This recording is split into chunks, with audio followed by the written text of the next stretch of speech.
И така, година след протестите за магистрала от Видин до София, отново назрява протест. Защо? Сега ще ни каже Милен Милчев, общински съветник от Обединени за промяна, и всъщност ще говориш от името на протестиращите. Добър вечер на вас и на вашите зрители. Първо да направя това малко уточнение. Тук съм не като общински съветник, в лично качество като гражданин на Видин и като най-вече като шофьор, който често ползва пътната инфраструктура между Видин и София. Защо? Защо протести? Защото година по-късно, след масовите протести миналия януари и след обещанието от Министерски съвет, парафирано с решение на самия Министерски съвет през миналата година, не виждам абсолютно никакво движение, освен някаква симулация на дейност. Прехвърляне на топката между АПИ и кмета на Видин. Година по-късно вече нищо не се случва. И ако някой може да каже, че има някакво движение за отсечката Мездра-Ботевград, то нас ни интересува най-вече какво се случва за Видин. Искаме да постигнем нещо реално, видимо във Видин. Тук, където са големите проблеми. Защото Дунав мост, който очакахме толкова дълги години да се случи, май повече ни вреди, отколкото да ни помага. Трафикът, който е между Монтана и Видин, е непоносим. Всеки божи ден се случват много тежки катастрофи. Немалко хора загубиха и живота си дори. И защото всички хора, които бяхме на улиците през миналия януари, се оказаха излъгани. Затова ще излезнем отново, за да потърсим сметка. Добре. Онзи ден беше обявена обществена поръчка в участъка Мездра. Сега пък разбрахме, че е спряна от Комисията за защита на конкуренцията. Някакъв омагьосан кръг сякаш. Вижте, според мен това са някакви процедурни хватки, които целят просто тупане на топката и показват нежеланието да се свърши работа. Ако, както и случая с заведеното дело срещу община Видин за общия устройствен план, не може никой да ме убеди, че ако някой искаше това да се случи, нямаше това вече да се е случило. От април до сега, вече колко са, 9-10 месеца, ставаше дума за едни много пренебрежимо малко пари за произвеждането на този общ устройствен план, които ако някой беше решил да ги направи пренебрежимо малко за една община като Видин. Ако някой беше решил да ги направи, просто ще се случи. Когато в старата българска поговорка има ли желание, има и начин, няма ли желание, се намира оправдание. Просто е много красноречиво в нашия случай. Лично според мен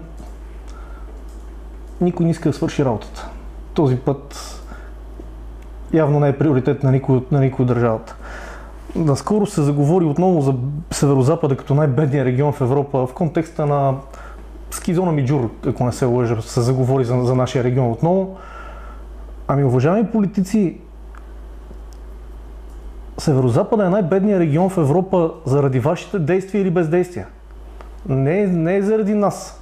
Видинчани искат да работят, искат да се развиват. В крайна сметка, този път или липсата на този път в адекватните му размери е причината Видин да е на това дореже. В крайна сметка, абсолютно в правото сме си отново да излезнем. Отново да покажем, че искаме това да се случи, отново да покажем, че тук не са умрели хората, че тук все още има признаци на живот, че държавата е длъжна да ни подкрепи, защото ние също си плащаме данъците и винетките. Още една тема, която е доста актуална в днешно време, към днешна дата. Защото ако живеете в Пловдив и плащате 100 лева годишна винетка за лек автомобил и пътувате предимно Пловдив, Бургас или Пловдив, София, вие ползвате една страхотна магистрала, гордостта на нашето правителство. В същото време 100 лева струва, за да пътувате между Видин и Иново. Защото софиянци имат път без винетка, а ние плащаме винетки, а нямаме път. Все повече става така, че видинчани, за да малко се превръщаме се в мазохисти да живеем в собствения си град.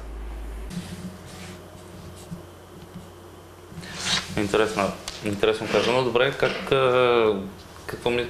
какво мислите да възнамерявате да направите в рамките на протеста, доколкото прочетох информацията, от 27-ми започвате отново? Вижте, не сме го коментирали конкретно с колегите и самишлениците от гражданска инициатива за магистрала до Видин. Всъщност, знаете ли, имаме отправена покана от Министерски съвет, писмена, мисля, че покана за следващата седмица за среща, в която може би ще отидем голяма част от нас, да се срещнем с господин премиера, да изкоментираме всички тези неща. Да разберем в крайна сметка кой ни лъже. АПИ ли лъже или община Видин ни лъжат, че едните казват, че заради тях не може да се свърши работата, другите казват, че заради правителството и АПИ бездействието им не може да се свършат нещата. Може и да е съвместна продукция. Са теории на конспирацията колкото искаш, просто факт е, че нищо не се върши. И ние отново ще излезем по мирен начин да протестираме. Ние отново ще блокираме движението за няколко часа по С-79, може би, ако ни бъде позволено, ако отново няма да бъдем санкционирани, защото всички, една огромна част от протестиращите, включително и аз, си платихме глобите заради това, че затваряхме пътя. Това, разбира се, няма да ни спре да излезнем отново, защото алтернативата е, като всички останали, да напуснем града. Или да го гледаме как умира. Защото някой не иска да свърши работата, някой не иска да ни обърне внимание. Аз искам да живея в този град. Искам семейството ми и децата ми да продължат да растат тук. Не да ставаме емигрант, било то вътрешен емигрант в страната или в чужбина. Виждаме как, даже преди малко с вас си говорихме за раждаемостта и за това как излишно е да влизаме в детайли за това колко наистина пропада Видин. Основната причина е, че не е свързана с държавата. Основната причина е, че никой не иска да ни обърне внимание. Сега, дали е виновен премиера, дали е виновен шефа на АПИ, който помежду другото май 4 или 5 от протестите миналата година. Така. Спомням си как в самото начало, преди да започнат масовите протести, Дончо Атанасов се казва, че първият шеф на АПИ, който дойде във Видин да ни обясни как е излишно да протестираме и всичко ще стане. Видяхме колко тежи думата на един шеф на АПИ, при положение, че вече е 4 или 5 от тогава се сменя. Но премиерът е същия, а той пое ангажимент. Към момента... Но пък регионалният министър е друг. Да, но пък тогавашният вече е заместник все още в управлението. Добре, За съжаление, смеяме си и нещата са комични, но те са по-скоро трагични, не са комични. Всичко това тук зависи за съдбата за един цял регион от свързаността му с останалата част на страната. Трафик е убийствен, наистина всеки ден умират хора. И без значение кой ще поеме отговорността или дали някой ще я поеме, отговорността за жертвите на пътя ще тежи на съвестта на тези хора. Добре, очаквате ли, предполагам, че вече започнали запитванията от гражданската инициатива, подкрепа като миналата година? Знаем, че почти целият северозапад се вдигна и блокира ключови места, цяла северозападна България. Има още доста време до самия протест, 10 на дена, в които ще се... Всъщност и миналия път започнахме от Видин, започнахме от тук, след това се присъединиха и Враца, и Монтана, и Берковица и в крайна сметка всички, които са пряко заинтересовани. И мисля, че и този път така ще се случи. В крайна сметка излъгани сме не само ние, излъгани са и представителите на други градове. Заявиха ни подкрепа от няколко транспортни фирми. Камионите, които казваме, че на нас са ни проблем, те фактически те също имат проблем с невъзможността този път да поема и техния трафик.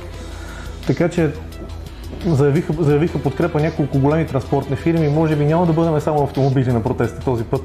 Може би ще има и доста тирове. Ще видим, има време. Да. Ние ще видим, разбира се, и ще го покажем и на тези, които не са на протеста. Добре. Нещо за финал?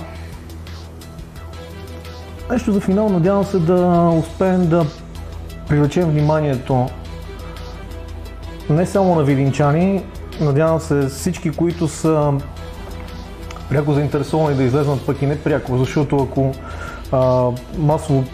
масово протестираме хората, които често употребяваме автомобилите си по този път, нека да разберат и хората, които не шофират, че това ги касае пряко и тях. Хора, излезте и протестирайте за бъдещето си. И се надявам този път да бъдем отразени достатъчно добре и от националните медии, защото усеща се някакво информационно затъмнение към региона ни. Не ми се иска да мисля, че има някакъв скрит замисъл за ликвидирането на този регион или нещо подобно, но такова едно твърдение как да кажа точно, то се самозатвърждава. С цялото бездействие, което се наблюдава към нас. За съжаление не мога да завърша оптимистично. Надявам се наистина да привлечем внимание и да покажем, че тук все още има хора. Хора, които са лъгани толкова години и за последната година бяха излъгани отново. Благодаря. Щеше ми се да завършим позитивно, но няма как. И предаването продължава с негативна тема. След малко в студиото Валери Нинков, Маринела Неофитова, Рени Неофитова от Испания ще включим, а те ще разкажат стряскащи данни за за проверката на медицинския одит в хемодиализата в Видин. Милен Милчев ми беше на гост. Благодаря ви. Благодаря си. Връщаме се след рекламите.